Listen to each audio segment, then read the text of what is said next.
Bonjour, aujourd'hui on va entamer un nouveau type de capteur, c'est le capteur inductif de déplacement. Alors, comme vous le voyez sur ce schéma, ce capteur est fait d'un circuit magnétique formé en fer feuilleté, entouré par une bobine de N-spire.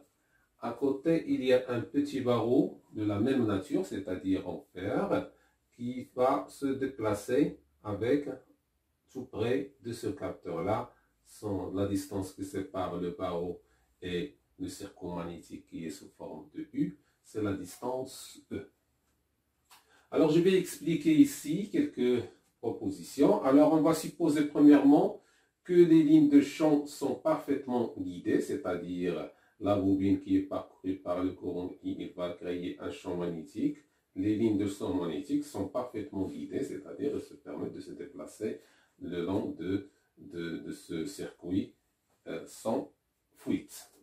Pourquoi sans fuite? Parce qu'on va prendre le petit E, il est trop petit, ce qui va nous permettre de dire qu'il n'y aura pas de fuite de ligne de champ. Ce circuit-là, la surface de base ici, elle est nommée S, et le barreau a la même surface que le S. Le parcours gamma, dans ce circuit-là, il est constitué d'un parcours dans le fer, que je vais le noter gamma du fer, plus un parcours dans l'air. Dans l'air, il y a ici le E, et il y a ici un autre E, c'est-à-dire le parcours il est de 2. Premièrement, on va parler un petit peu de quelques définitions pour essayer de résoudre ce problème-là. On va faire rappel du théorème d'Ampère.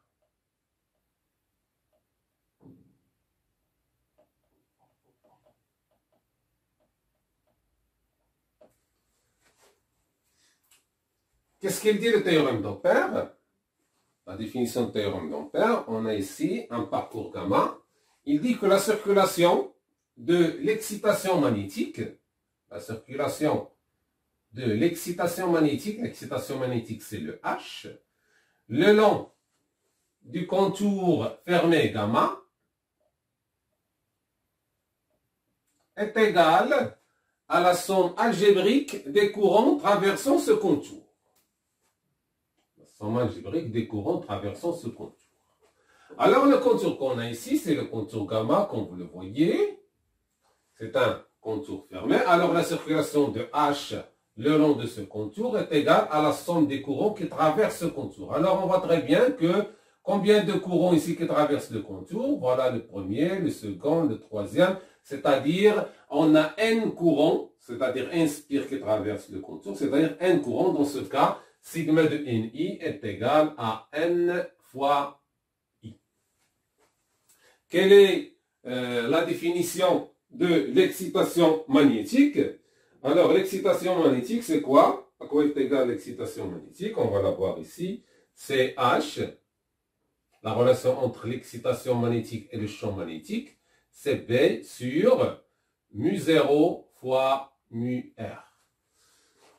Mu0 et mu R, c'est quoi? Ce ne sont que les perméabilités du vide et les perméabilités relatives.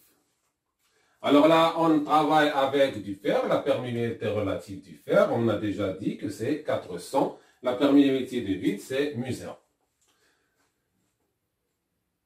Alors, par définition, on a le contour, selon les données, on a le contour gamma, elle est constituée de deux contours, c'est-à-dire cette intégrale-là, va être divisé en deux intégrales.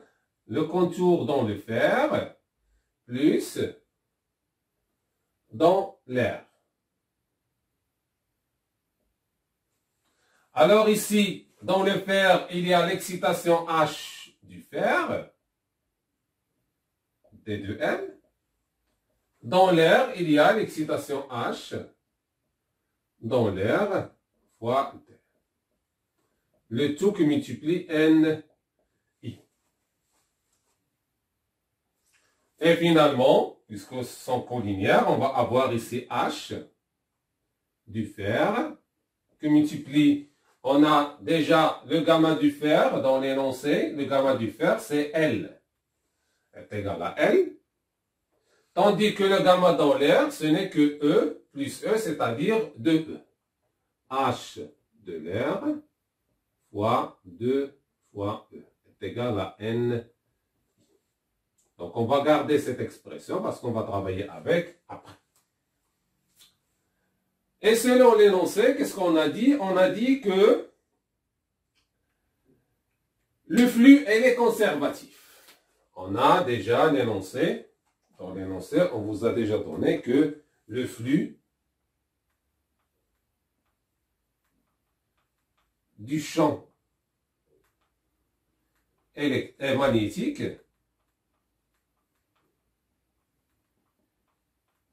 est conservatif.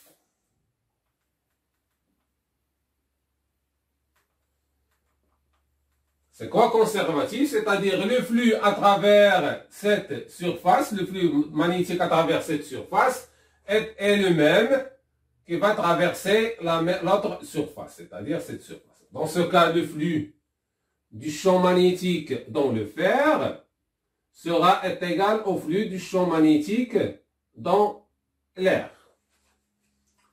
Et le flux du champ magnétique, c'est quoi? Ce n'est que l'intégrale de B fois ds. Et puisque ds sont collinéaires, c'est-à-dire ds, on a C2S, c'est égal à, dans le fer, ça c'est dans le fer, est égal à le flux de B dans l'air fois ds. Alors ici, ça est égal à B du fer fois S est égal à B dans l'air fois S. Qu'est-ce qu'on peut remarquer? On peut remarquer que le flux magnétique dans le fer, c'est égal à la même valeur que le flux magnétique dans l'air. Alors, on va supposer que ça est égal à ça, est égal, on va travailler avec une seule indication, c'est on va travailler avec B, c'est-à-dire on va garder cette expression, le champ magnétique dans le fer est égal au champ magnétique dans l'air. Une autre chose importante ici, c'est le flux magnétique lié à la bobine. Le flux magnétique lié à la bobine,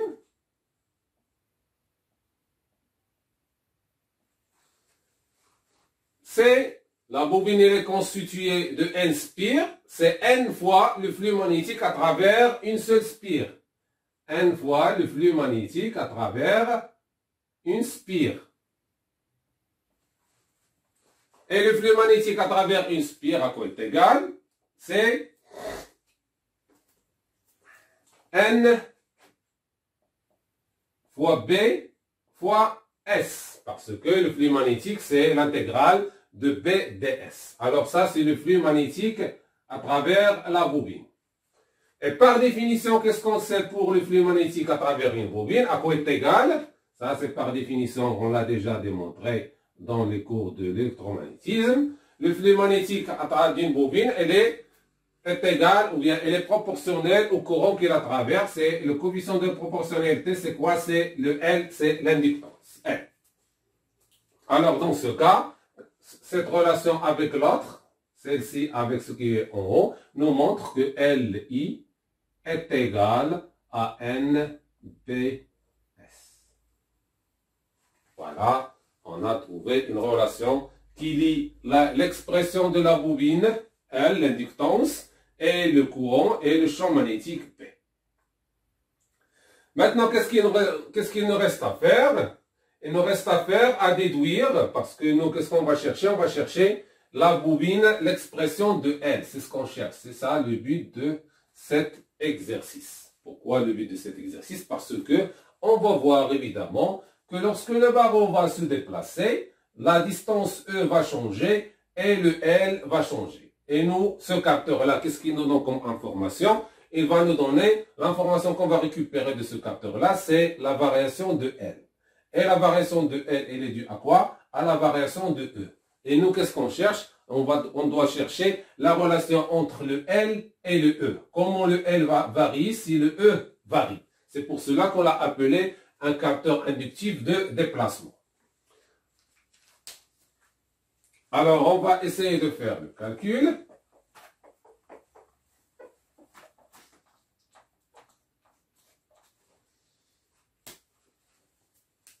Qu'est-ce qu'on a ici? On a H dans le fer fois L, plus H dans l'air fois 2E est égal à NI. Or, H dans le fer, à quoi est égal? C'est égal à B dans le fer sur mu0 fois mu R fois L. Plus H dans l'air, c'est B dans l'air sur mu0, parce que la permissivité de l'air, on l'a pris, est égale à celle du vide, fois 2E, est égal à NI. Or, qu'est-ce qu'on a dit? On a dit que le champ magnétique dans le fer est égal au champ magnétique dans l'air, est égal à B. On l'a remplacé par B. Dans ce cas, on va avoir B, facteur de L sur mu0 mu R, plus 2E sur mu0, est égal à NI. Et comme ça, on va déduire que B est égal à quoi? Égal à NI sur L mu0 mu R plus 2E sur mu0. Et maintenant, qu'est-ce qu'on va faire lorsqu'on a trouvé le B à quoi est égal? On va essayer de le remplacer dans l'équation de l'inductance L.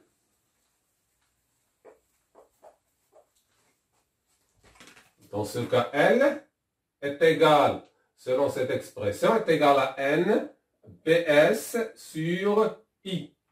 On remplace le P par son expression. Ceci, ça va donner que L est égal à N au carré S sur L sur mu0 mu R plus 2E mu 0. C'est ça l'expression finale de L. Alors dans ce cas, qu'est-ce qu'on peut remarquer ici? On peut remarquer que l'inductance de la bobine L, elle varie avec le E. Lorsque le E varie, le L varie, et comme ça on peut détecter le déplacement si on mesure la variation de la bobine L, qui est fonction de E, est égale à N au carré S sur L mu0 mu R plus 2E sur mu0. Je vais la noter à côté parce que ici je vais ajouter, je vais terminer le schéma. Alors maintenant, on va essayer d'améliorer la détection du déplacement de ce capteur-là. On va ajouter un autre circuit magnétique de l'autre côté avec une bobine de 1 spire et le barreau va être d'abord au milieu, c'est-à-dire en position de repos, c'est E0. Lorsque le barreau se déplace de ce côté, la distance qui sépare le premier circuit magnétique avec le barreau, c'est E0 moins delta de X, tandis que l'autre, c'est E0 plus delta de X. Et dans ce cas, on va avoir cette bobine-là, on va la nommer L1. L'autre bobine, on va la nommer L2. Et finalement, selon l'expression qu'on a déjà trouvée, la relation entre le déplacement du barreau et la bobine, alors dans ce cas L1, elle va avoir l'expression suivante, c'est N au carré S sur L mu0 mu R plus 2 fois E0 moins delta de X. Delta de X, c'est le déplacement du barreau. Tandis que L2 va avoir la forme suivante, c'est N au carré S sur L sur mu0 mu R plus 2 facteurs de E0 plus delta de X sur mu0. Alors, pour déterminer ou bien pour calculer le déplacement du barreau, on va le mettre dans un pont de Wheatstone. Le pont de Wheatstone est le suivant. On va avoir, c'est le pont le plus simple, on va avoir deux résistances ici.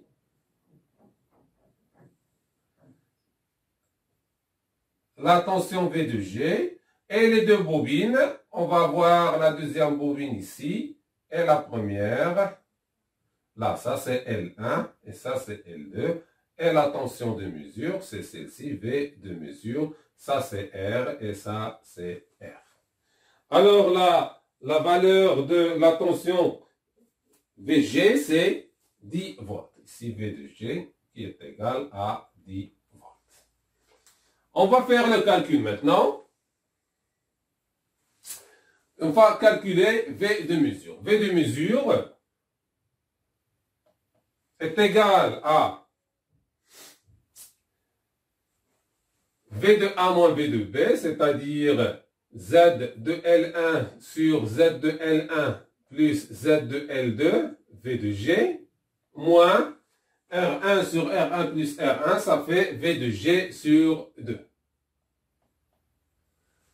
Et finalement, V de mesure aura la forme suivante, c'est Z de L1 moins Z de L2 sur Z de L1 plus Z de L2 que multiplie V de G sur 2. Remplaçant les bobines par leur expression, on va avoir finalement, celle-ci c'est J oméga L1 moins J oméga L2 sur J oméga L1 plus J oméga L2 V de G sur 2. On va simplifier par les J oméga. V de mesure va avoir la valeur, l'expression finale, L1 moins L2 sur L1 plus L2, V de G sur 2. Alors, lorsqu'on va remplacer les L1 et les L2 par les deux expressions, c'est un calcul très simple des débutants. On va avoir l'expression finale qui est V de mesure est égal, je vais d'abord la remplacer, ou bien je vais vous donner directement le calcul. Je l'ai ici, c'est mu R, elle va avoir mu R sur L plus 2 fois E0 mu R que multiplie V de G que multiplie delta de X. Lorsqu'on va remplacer les L1 et les L2 par leur expression, on va faire des simplifications et finalement, le calcul va vous donner cette expression. On voit très bien que la mesure, elle est comment? Elle est linéaire. Elle est linéaire avec la variation de déplacement du barreau. Et la sensibilité, S, ce n'est que la variation de la mesure par rapport à la variation de déplacement delta de X. Et ceci va nous donner mu de R sur L plus 2E0 mu de R V de G.